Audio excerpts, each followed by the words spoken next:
नमः। परमात्मा गुरुवे नमः। आत्मा गुरुवे नमः।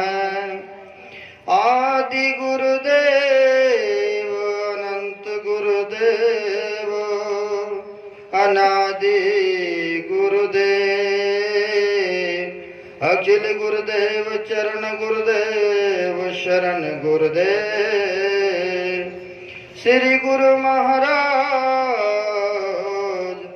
चरणारविंदो नमो नमस्ते। चरणारविंदो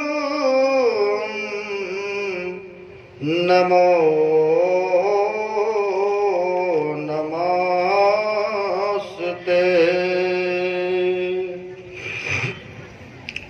प्रातः स्मरणीय अनुश्री घोषित परमात्मा स्वरूप कन कन बिच विराजमान आराध्य देव की पाद पद्मों में असंख्य असंख्य बार नमन।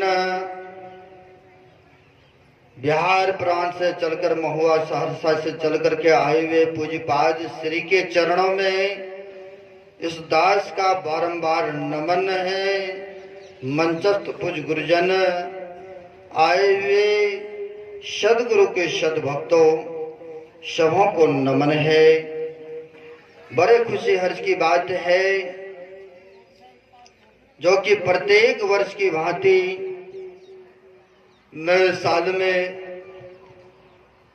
महापुरुषों का दर्शन और प्रवचन सुनने को मिल रहा है। हम लोग पाठ के क्रम में 9 प्रकार के भक्ति के संबंध में सुने हैं। भक्ति का अर्थ होता है सेवा। अब उस परमपिता परमात्मा के किस प्रकार हम सेवा करेंगे ताकि वह प्रसन्न हो जाए। और कहते हैं सेवा जिनकी हम करेंगे वह प्रत्यक्ष अगर हम देखेंगे तो करेंगे तो कहते हैं स्वीकार्य होते हैं। लेकिन कहते हैं महापुरुष आज्ञा समन सुसाइक सेवा जो संत सदगुरु हम लोगों को बता गए हैं उनके अनुकूल अगर चलते हैं, आज्ञा का पालन करते हैं, त्रैकाल संध्या करते हैं तो कहते हैं सबसे बड़ा सेवा हो रहा है आपका। और कहते हैं पूज्य महर्षि साई स्वामी जी महाराज कोहने की कृपा किए हैं सेवा जो करते हैं तो जीवन में क्या मिलते हैं। तो कहा सेवा से सद्गुण है आते जिससे जीवन सुखमय होता और जिसमें सेवा भाव नहीं साही सुख चैन कहाँ होगा। आज देख लीजिए माता सबरी के बारे में हम लोग श्रवण कर रहे थे। माता सबरी ने भी मतंग ऋषि की सेवा की थी।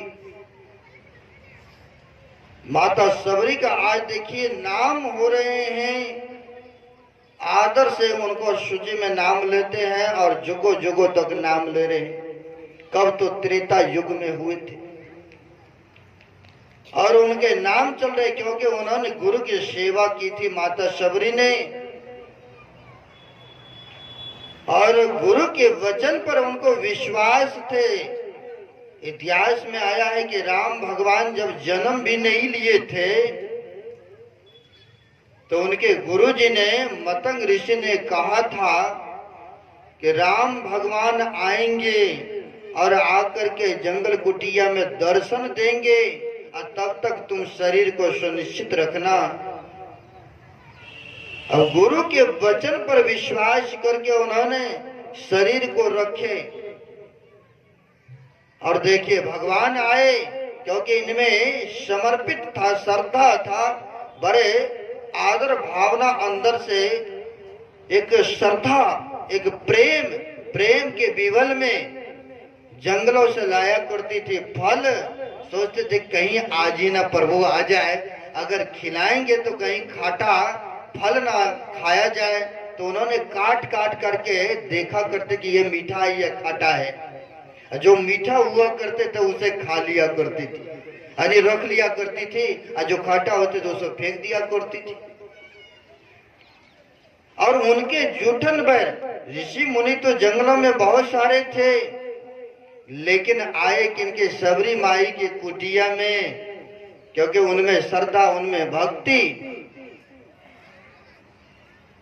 तो कहते हैं परमात्मा के नजर में केवल भक्ति से ही नाता होते। सुन रहे थे, जाति पात कुल धर्म बराई, धन बल परिजन गुण चतुराई, भगतिहीन नर सोवई कैसा, बिन जल बारिद देखिए जैसा।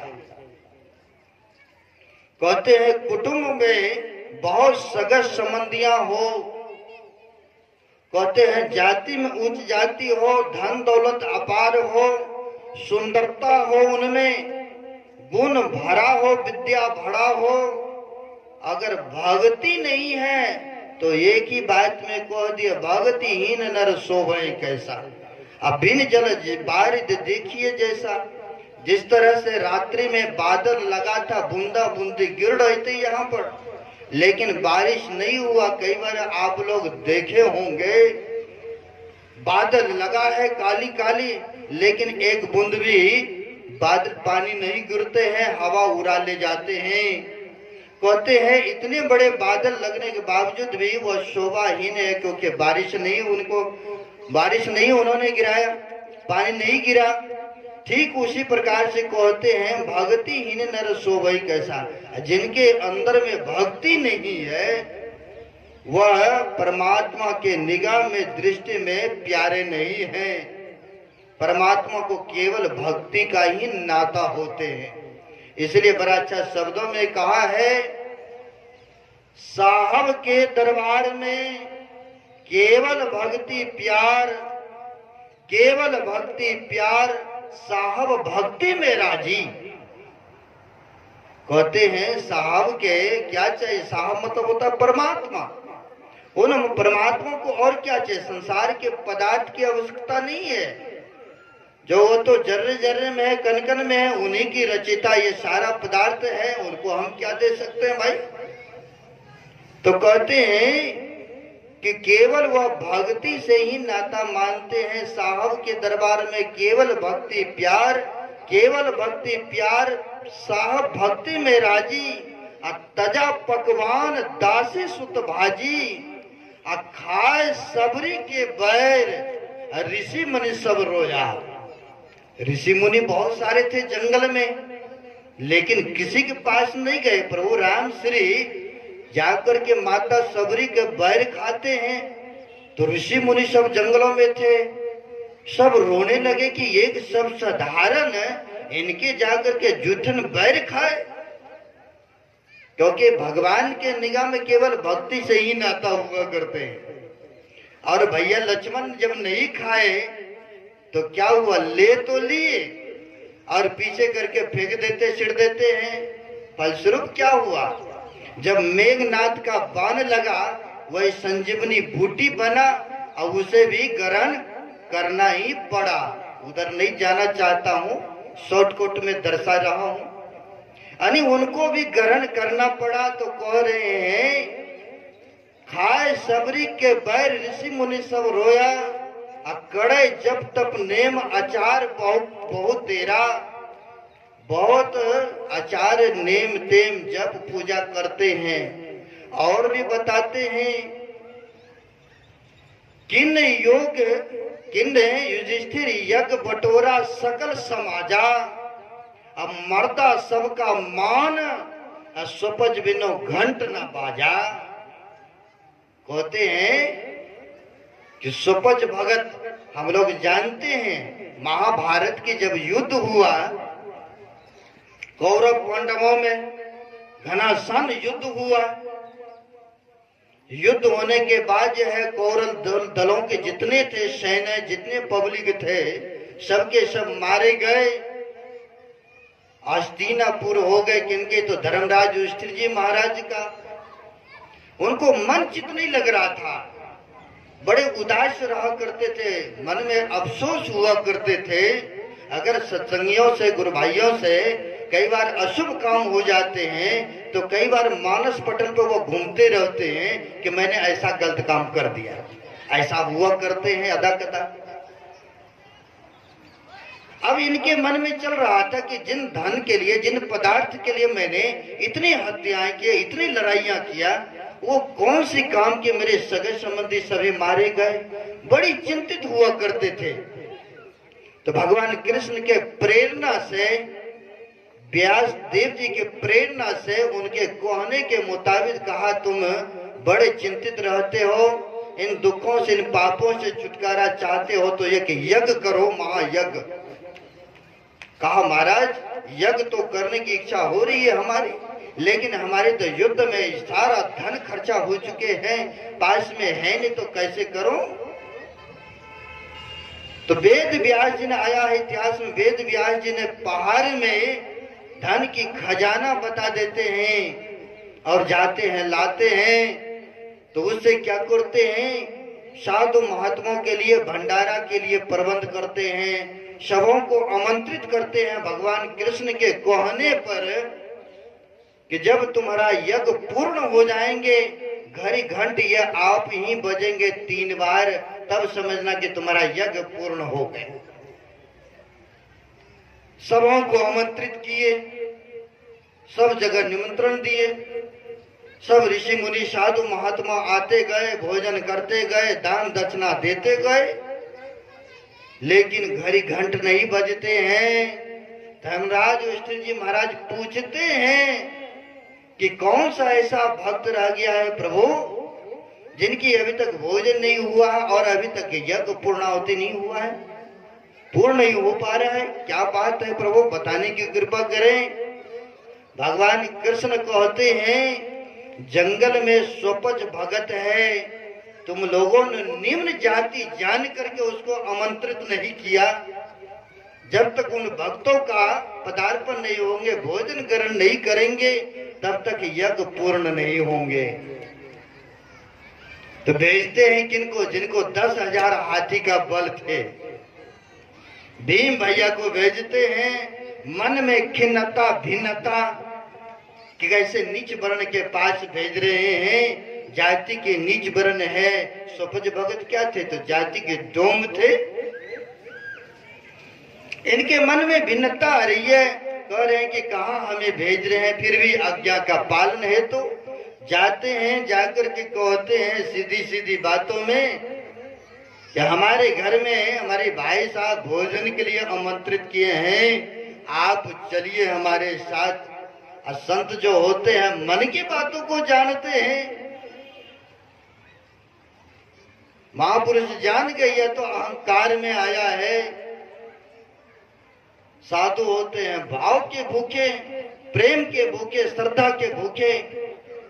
समझ गए, उन्होंने कहा ठीक है तुम्हारे घर हम चलेंगे भाई, ये मेरा बैग है उठाइए ले आइए, चलते हैं। गए, एक अंगुल लगाते, देखिए संतों के पवित्रमय वस्त्र, संतों के जो होते हैं चरण धूली भी मिल जाए तो कहते मानव का उससे भी कल्याण हो जाते। लेकिन जिनको समझ नहीं है, जो नालायक है, जिनको बोध नहीं है, ज्ञान नहीं है, तो वो तो यूं ही समझते हैं कि ऐसे ही काम के डर से बन चुके हैं। लेकिन संतों के पास में क्या है, जब उनके सानिध्य रहेंगे, उनके पास रहेंगे, तब पता चलेगा। वेशभूषा से नहीं होते, उनकी गुणवत्ता से होते, उनके साधन से होते। इसलिए हमारे महर्षि साई स्वामी जी महाराज जब आया करते थे तो वो इस पर अवश्य करके कहा करते थे प्रवचन के करीम में, भेष कैसा भी रहे पर जिसके ऊंचे ख्याल है, बाहर से दिन देखिए। दिन मतलब होता है गरीब, और पूज्य महाराज श्री बता रहे थे दिन मतलब होता है जैसे वे दिन में बैठे हुए, दिन मतलब होता है गरीब भी होते हैं। कहते बाहर से दिन देखिए। साधु महात्मा के पास क्या होते, कुछ नहीं भाई, रहने के लिए कुटिया होते हैं, बस जो मिला वही खा पी करके अपना भजन करते हैं। लेकिन उनके पास में बड़े बड़े पदाधिकारी लोग मिनिस्टर लोग आकर के नमन करते हैं, आशीर्वाद लेते हैं, क्योंकि उनके पास में सदाचार की पूंजी है, पुण्य की पूंजी है। एक बार अगर उनकी दुआ मिल जाएंगे, आशीर्वाद हो जाएंगे, तो कहते हैं फिर से यह सत्ता हमारी बनी रहेगी। इसलिए कहते बाहर से दिन देखिए, भीतर से मालो माल है। कोई कहते भिक्षु है, कोई कहे कंगाल है, पर पहने भी वह गुदरी का लाल है। कहते जो उनके पास है संसार के बिरला टाटा के पास में नहीं है, ऐसा कहते हैं महापुरुष। अब यह महापुरुष जो थे ये तो जान गए कि भीम के अंदर में अहंकार है। ये तो अहंकार में इस तरह से हमें कह रहे चलना है हमारे घर में आपको भोजन के लिए। तो उन्होंने कहा मेरा झोला उठाइए।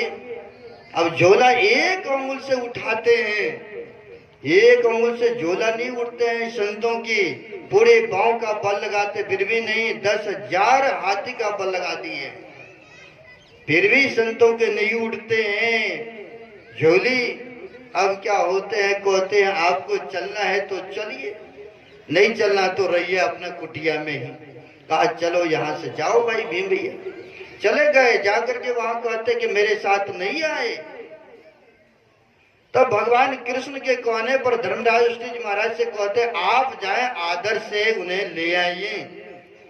अब यह पैदल जाते हैं, रथ लेके जाते हैं, आप नहीं बैठते हैं, पैदल जा रहे हैं, रथ को लेकर के जा करके साष्टांग नमन करते हैं।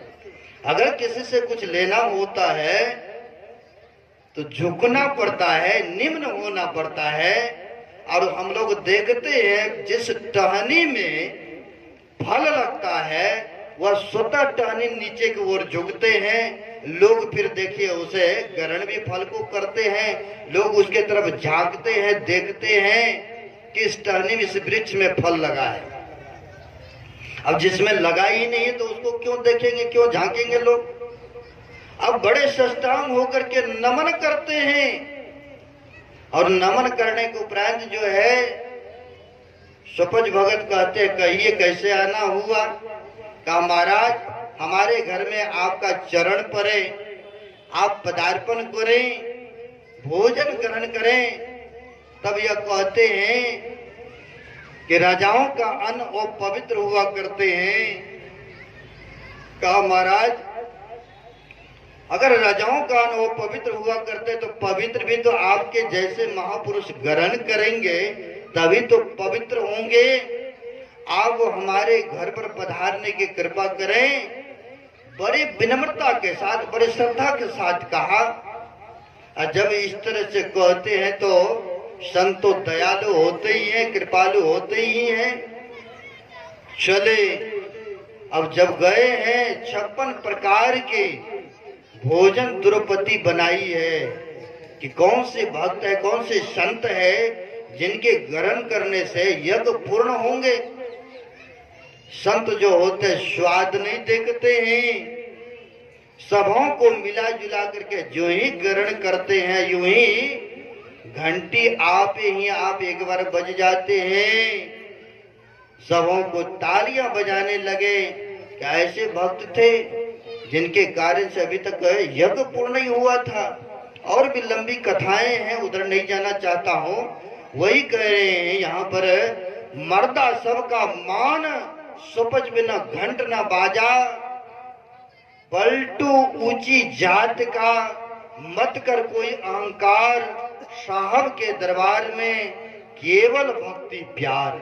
कहते उस साहब के दरबार में केवल भक्ति से ही नाता हुआ करते हैं और कोई पदार्थ से मतलब नहीं है उस मालिक को।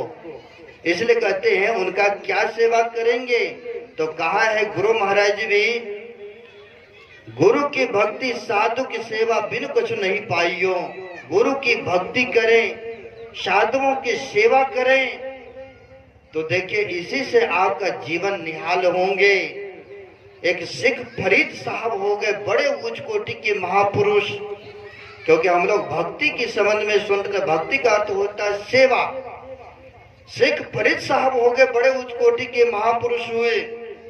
और उनके साथ में निक पाक एक सेवक रहते थे।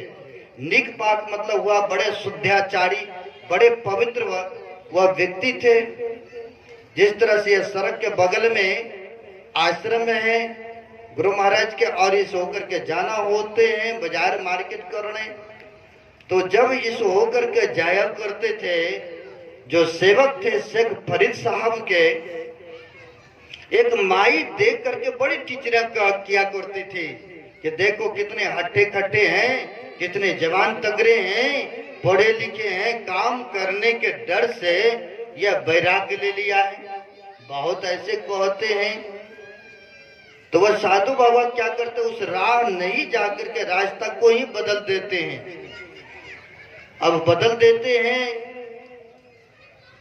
जो शेख फरीद साहब थे भरमूर्त में स्नान करते थे, स्नान करके ध्यान करते थे, भजन करते थे, और सर्दी का मौसम होंगे उसमें पुराने जमाने में, आप लोग बुजुर्ग जन बैठे हुए हैं, पहले के जमाने में राख में मिट्टी में छिपा करके अग्नि रखते थे ताकि सुबह भी काम लेंगे। इससे अग्नि को दबा करके रखते थे विभूति में, राख में।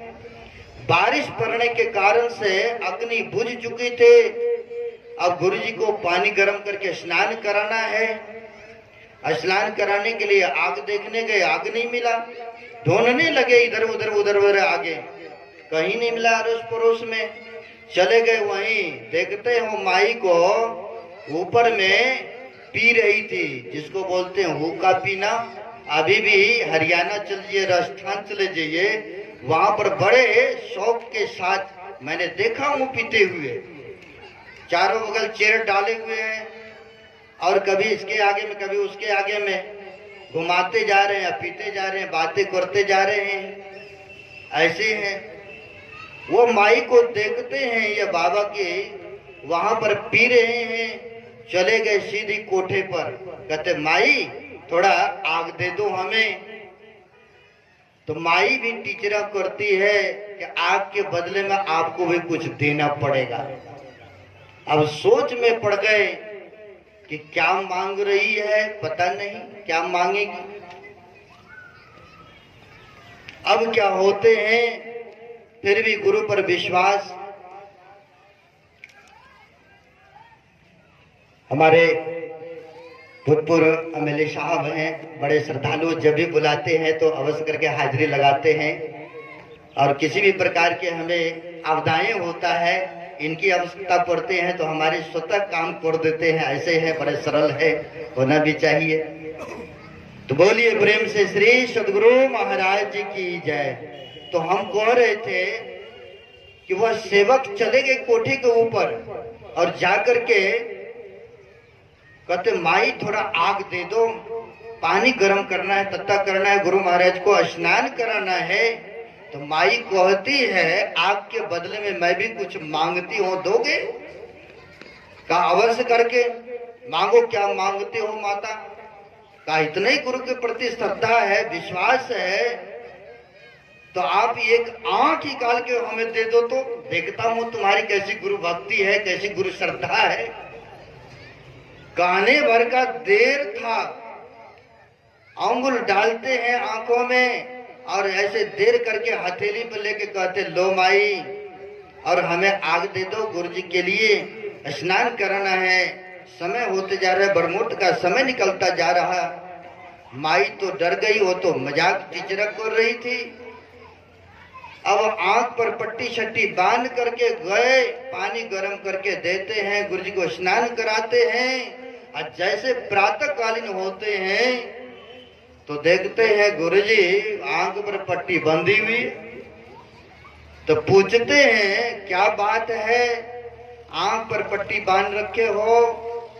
कहा गुरुदेव आंख में कीचड़ आया हुआ है, आंख फूला हुआ है, सूजन आया हुआ है, इसलिए पट्टी बांध रखा हूं।